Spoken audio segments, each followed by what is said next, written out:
happy Whiteboard Friday. I want to talk about diets and why they are awful. And they're awful for you, they're awful for your metabolic health, they're awful for your cells, for your hormones, and these are a few reasons why. So extreme calorie restriction, we see that if we decrease our calories, increase our energy expenditure or working out, we're going to lose weight. And then we get into this kind of continuous cycle where we're decreasing and decreasing or working out like crazy.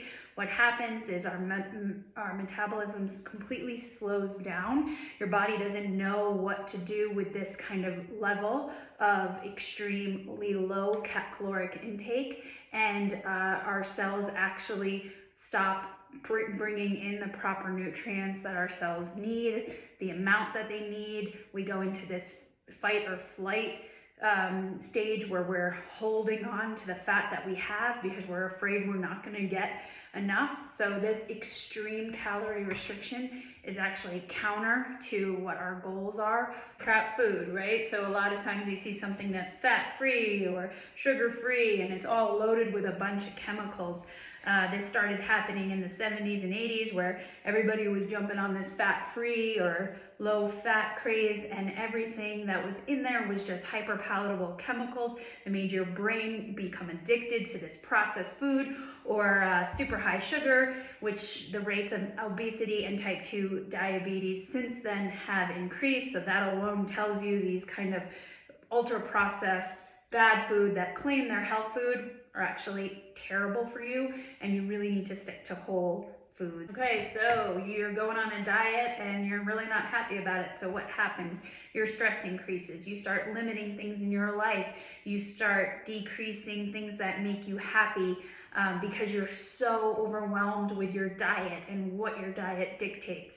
Your stress goes up, and when your stress goes up, your body holds on to fat. So again, this is counter to what your goals are. It works for her, so she did it, I'm gonna do it. He did it, I'm gonna do it. Look at all the weight that person lost. That's the magic diet, I must do it. Stop doing this. We are all individual. Bio-individuality is a beautiful thing. Figure out what works for you and what tools, healthy tools, you can use to incorporate into your life for the foreseeable future, not on a crash diet, that will work for your body and your metabolism. So we're throwing out diets, so what are we gonna do? We have lifestyle tools, so let's reframe the way we think about what a diet is, and don't think about it. It's not a short-term fix, it's something that we're going to incorporate into our life in the form of tools. What are the tools? Protein, increase your protein starting today. Fiber, healthy fruits and vegetables. Whole foods, not processed packaged junk.